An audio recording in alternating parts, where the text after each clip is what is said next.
جواز السفر السوري رح يكون له وزن. هي الجملة عيشتنا آمال وأحلام وخلتنا نتخيل حالنا من مطار لمطار، بس بالحقيقة لهلأ ما تغير شيء. بحسب تصنيفات 2025 يعتبر الجواز السوري من أضعف الجوازات عالمياً، وبيفتح لك الباب لحوالي 27 دولة تقريباً بلا تأشيرة أو بتأشيرة عند الوصول، يعني دول مثل رواندا، موزمبيق، مدغشقر وغيرهم. ولكن الدول يلي منحتاج دخولها فعلاً شو؟ لأن جوازك سوري صعب.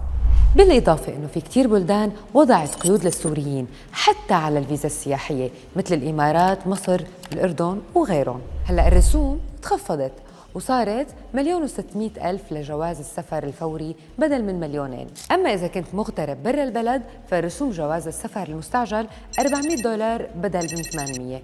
أما العادي صار $200 بدل من 300. طبعاً القصة مو بس تكلفة، طوابير بمراكز الجوازات والضغط على المنصة لأغلب الأوقات غير متاحة والانتظار الطويل. بعض المقتدرين مالياً طالعوا جواز سفر تاني واللي بيكلف مئات آلاف الدولارات ليقدروا يسافروا وين ما بدهم.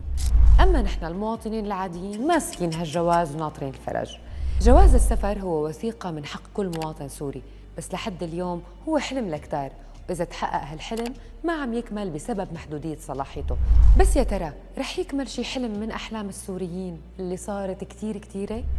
أنا لهلأ ما عندي ولا تأشيرة بجوازي، وأنتو كم تأشيرة عندكم؟